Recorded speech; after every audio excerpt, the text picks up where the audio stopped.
Now, the only winter blues I want to experience are the ones I create on paper, much like this snow effect you see here. I actually forgot to record this whole process, so I'm going to give you a really quick rundown. I wetted the paper like crazy, I added the paint to it, and then I went across the paint in wavy formats until I got the color I like to give it more of a cool cloud or underwater feel. Don't do those right there that I just did because you're going to have a lot of streaks and you don't want that. Then, you're not going to believe it, we're going to take sea salt. Or you can take table salt, but I prefer this. Just grind up a little bit, pop that cap, put a little bit in your hand, sprinkle it all throughout where you think you're going to want it to look at, and then let it dry. But then the magic is going to happen and reveal itself. Then, easy peasy, you just wipe it off, and voila, you have snow. Now, we're going to be doing a project where we're going to put a three-dimensional look over this mat. Technically, the paper that I painted on is 11 by 14 and the mat is 8 by 10. Usually you'd paint within the 5 by 7 radius, but we're going to actually extend it over, so the true painting technically is 8 by 10. Now with this, you're just seeing me move all around to find that really cool texture I like that I want as my background. Then I'm going to take the flukes and I've actually put some masking tape or I think is what it's called, on the back of it and basically rolled it and made it my own double-sided tape. Make sure you put it on the bottom of the fluke because I didn't and I had to retape this because I accidentally put it on the middle and guess what? All these pieces of paper stuck to the mat and I felt like an idiot. But then it was like, you know what? We're just going to stop recording. We're going to record this like nothing happened.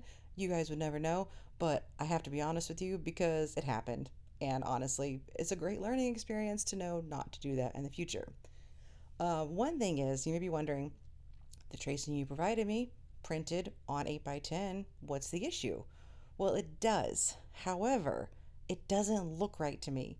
So my preference was to cut them out and then that way I can see exactly where I want the flukes. That's why I keep moving them because that way the tape, it's easy to maneuver, find out where I want the edges of each fluke. Like the one on the right, completely chopped it off by accident on the bottom, so it's just going to be hand painting it in to make it all kind of merge together.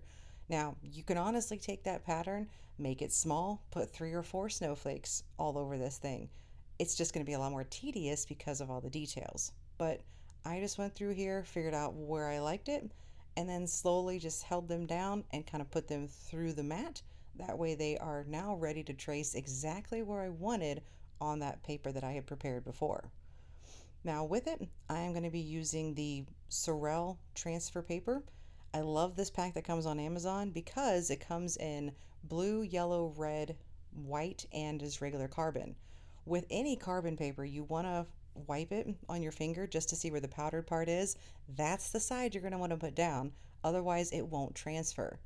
So I'm just going to hold down the bottom of the fluke where the tape is, just kind of push it in there a little bit, and then I maneuver it around so that way I hopefully don't leave the smudge prints of my hand on it.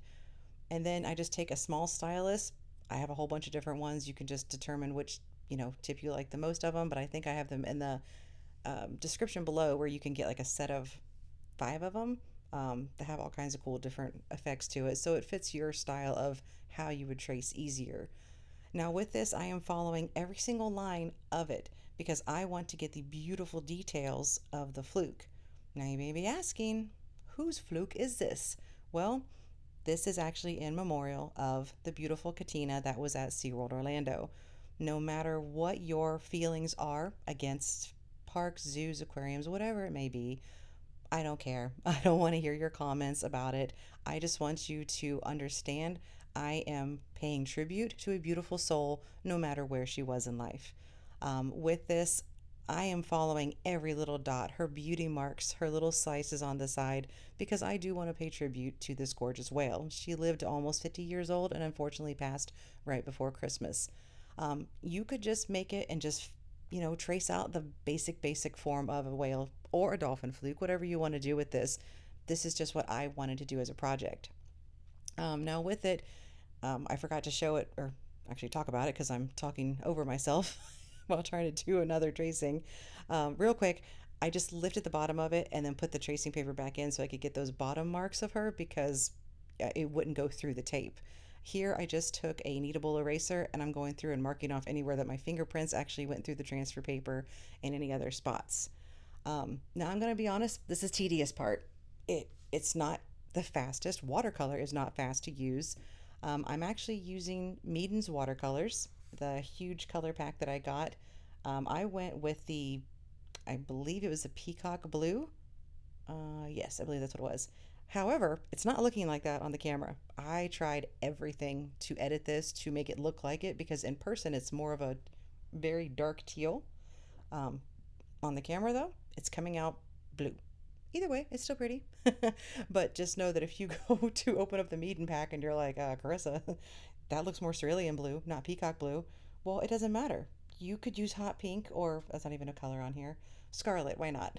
You can use whatever color you want to make this. This is your creation. But as a snowflake, I thought that the blue tones would be the most beautiful and tranquil. Now, like I said, this is a very slow process because I am trying to make sure I get every single one of our marks. And you can do this with any tail fluke that you might have, which you might be also saying, who has tail flukes? Um, I do. I have a whole collection of my favorites that I have been able to personally connect with, either in parks and aquariums and also in the wild. So this actually might become a project I do every year with different ones that I've made connections with. So stay tuned for it. And if you have a personal favorite and a picture that you have and you'd like me to create a pattern or design um, for inspiration, let's do it. Give me those recommendations because I want to make this for you something fun you want to do. When it came down to this part of her tail fluke, I made sure I went down with the way the muscle tone would go.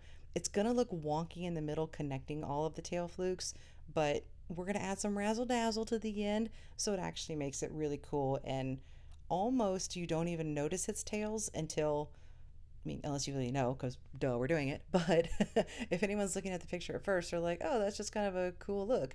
But it's got a little hidden cetacean secret in it. Now, right there, you guys notice I just dabbed it because I did fast forward this because, again, it's tedious. I did not like it. I knew I did not get her markings perfect. And it's very simple. You just take a wet brush that you're not using and go right over it and then dab it with a Viva paper towel. Make sure it's Viva because it will not have the pattern on it that will stay on your painting. Just dab it and basically it becomes like your own little eraser.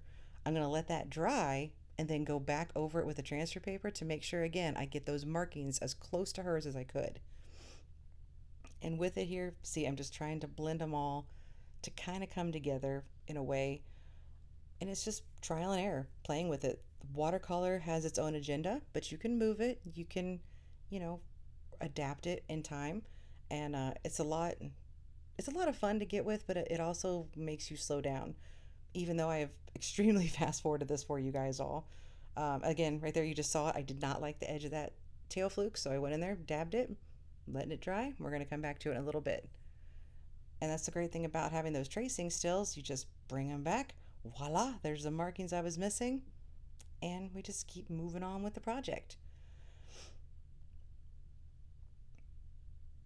And one thing too is that you don't have to worry about getting it exact.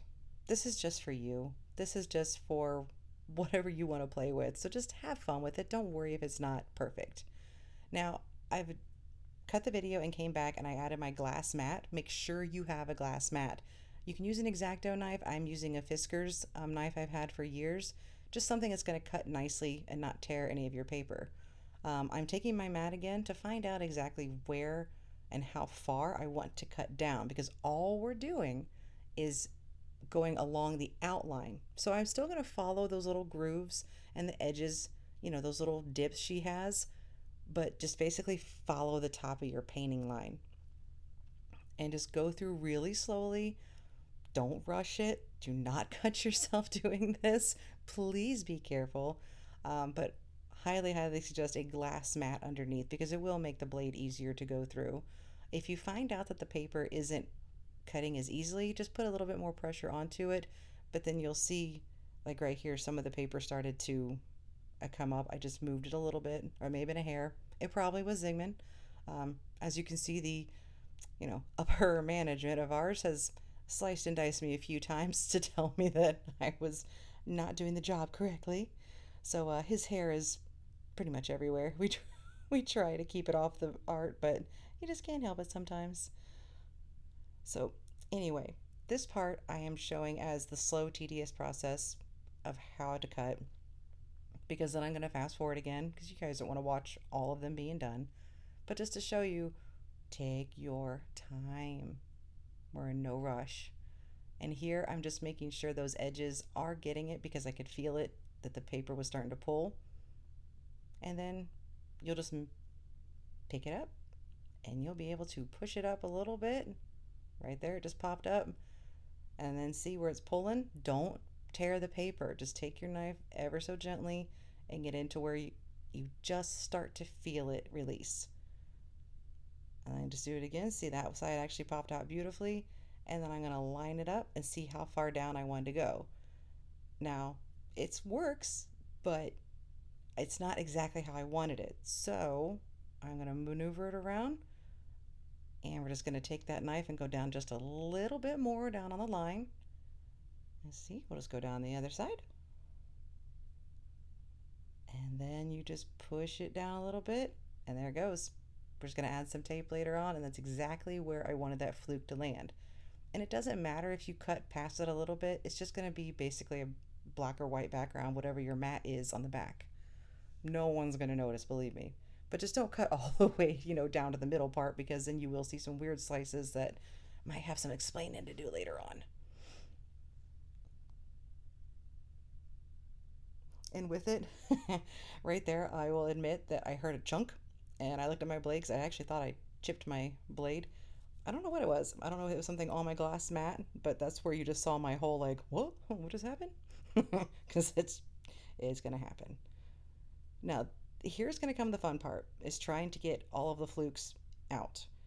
Just slightly put some pressure on that paper. It bends, and then watch, just flatten it right back out.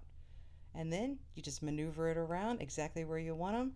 Get some scissors, just cut off that excess, and then you have your creation completely made. Clean up your space, set it down, and let's make it tape it down. It looks so weird on the back. Look at that. But nobody's going to see that. Nobody's going to see that. It doesn't matter. Only the front is what matters. And like I said, it's a little boring right now because it is two-tone. It's cool. I mean, I could have left it like this, but it's me. So I have to add something to it. But first, before we add any more to it, one thing that we have to make sure is that it stays, because when we start adding those other effects to it, it can definitely move around. So I am using Scotch double-sided tape for the back because it is archival and will not actually stain or fall apart later on. And I'm also using the Scotch adhesive squares because these little babies are tinier and you can just peel them off, stick them on the back of each fluke. Oh, see, I'm adjusting it again because it wasn't quite where I wanted it. Just, it's me. You don't have to be so fussy. I wish I wasn't sometimes, but it's what makes me me. So there you go. Anyway, back to the squares. When they come off, just peel off that one side, and then that way you'll see it's sticky on both sides, and just put that square right where you want it so it's not seen, and then press it down and it will stay. It can be moved. It won't tear. I used to use this all the time when it came to scrapbooking, but just don't move it too much because some paper can get very sensitive. What was off camera, there was a little bit of paper that was still above the tail fluke I didn't like, so I just trimmed it up. Now I'm taking the other one and putting it all along it because it has an extra layer. Do not remove that yet. Leave it, because otherwise you're going to stick it to that glass mat or your easel and you're not going to get it off in the long run. And voila, our piece is finished tape-wise. So now I am going to use the ceramic lid off of one of my Meeden palettes, and then the P.H. Martin's Bleed Proof White. Completely just had a brain fart right there, even though I just showed it on camera. I apologize for that. But anyway, I'm just taking a little bit out of it and putting it on the dish. That way I can just pick it up when I need to. I highly recommend you always put it onto a palette. Do not put your brush on a piece and then back in, because if it's too wet, it could pick up some of that blue, and now you've put that blue in your pure white jar. And it's a mess to clean up. Ask me how I know. I wonder. Yeah, that was a rookie error. But hey, again, we live and learn and get loves. No, we don't, because we don't have kids. Anyway, moving on. All I'm doing is just adding white marks around the edges and then just adding some highlights, basically just to kind of pop it a little bit around it. I added around the muscle tones there of the Fluke, and then just, you can't even see it on camera, but I promise you it's there, of just little highlights throughout it. It's up to you on preference. You could actually have done it. I was wondering about doing like a whole outline of the Fluke on the mat, but that might be next project I do because I plan on doing a lot of different things with tail flukes going forward. Because each fluke is a fingerprint of that animal, just like us, so why not make it cool? Now, I decided to add a snowflake in the middle. I cannot draw a straight line to save my life, but snowflakes, real simple, a plus sign, an X, and then you add just little dashes off to the side of each of those. But again, it's not a straight X and it's not a straight plus sign, or a small t, I guess, whatever you want to call it. Um, but every snowflake is different. You'll never find one identical. And guess what? None of mine are going to look identical, and neither were yours unless you're perfect. And that's great. I'm proud of you if you are. But don't worry if you're not. You know, we can all just enjoy creating our own little snowflake magic. Now, with it, when you see me hold the brush like that, I'm just making sure that the water isn't going to be too much on my brush, that I'll sometimes dab it on a paper towel. That way, it's not going to drop onto the painting. Now, I noticed that some of my lines were a little thicker in other areas, so now I'm just going around it and just trying to make it look a little more even. Again, it's me being over particular, just kind of studying it and making it what I want to make it. But make this piece yours. Don't worry about copying mine. Now I decided to go ahead and start adding some snowflakes around the mat using that exact same white. Some of them I just did the X and the plus sign for easiness, and the other ones I made bigger and added some of the lines. Then I decided to jump right back into that palette of Meadens because they have some really cool metallics. And I added the metallic light blue, or it may have been the metallic aqua blue. Both of them are really cool. And then the one that you can barely see that looks silver, I know that is the pure metallic color. And then afterwards, I decided this needs some actual snow effect. So I have fun by taking a really old frayed brush, adding a lot of water to that white, and then you take it and you take your fingernail and you flick the brush away from you. That way you don't splatter all over you, and you just start splattering the paint all over, preferably the painting. However, I will tell you right now, it's going to get all over your desk, it's going to get all over your wall. It's the paint's going to go where it wants to go, and it's going to make a beautiful design. I'm just very fortunate that I put a silicone mat down for my desk because it was easy peasy to wipe off afterwards. And then all of my materials around are ceramic or plastic, so very easy just to wipe down afterwards. I'm not going to keep going because my brain just went very not good ratings for this show. So, anyway, we're going to go back to splattering paint. And then I also added went back and did the blue and the white to add some more effects to it to give some more of the drops, which you'll see here coming up soon because I'm getting ahead of myself again. Okay, yep, there's the blue. I knew it was coming up. You guys just had to wait with me. With the blue, I actually wetted it a lot more because it came out a little chunkier when I did it in other test ones in previous paintings, and I dabbed it on the paper towel, so it gave it more of a finer mist effect, I guess is the word I'm looking for. Like I said, I'm learning. I'm not learning along with you. I am learning as I go, because if we stop learning, then what are we doing, right? But it looks so much easier, and when you watch tutorials, and then when you get into it, it's messy, you know. And now I'm taking the Viva paper towel, and I'm going through and just dabbing wherever I did not like some of the spots, because the blue, like I said, it came out chunkier, which I still don't know why it does that sometimes, but it's very easy to remove. And if it didn't want to come up, then I just dab the paper towel a little bit into water, and then it'll pick it up a lot easier. Because I wanted to stay true to her beauty marks. I wanted those ones on the edges to show. I didn't want the splattering of snowflakes to take away from what the painting was. So, in all essence of it, that is the easiest way to explain, hopefully, what I did with this project. And I hope you will join in and do it. Please, please, please share. Join on the Discord channel and, just have fun with this. We're going to dive into so many different projects coming up, and I hope you will stay along the way with me. And oh, don't forget, sign your artwork. Make sure it's yours. There's so much AI going on. I know that it can be technically erased. People can make it whatever, but be proud of what you've made, no matter what it becomes, because you took the time to create. Now, one thing that I forgot to do and mention was we got to remove that tape on the back. So, with mats, they should come with a backing board. Some do not, but they should. Make sure you have a package that includes it. Just remove all of that backing of the tape, and then we're going to put the backboard on it, and it'll be easy peasy to set it up and make it look professional and sturdy for a long time to come. So, again, I thank you guys so much for being here with me.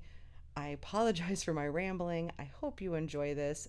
Stay tuned for more of this and drop comments below of what kind of animals you want to see in the future, what your favorite medium is.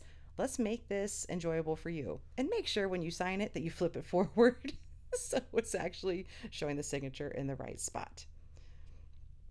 Oh, and also one thing I noticed is that little edge right there on that paper on the side. I went back later on and cut it because I it just bothered me.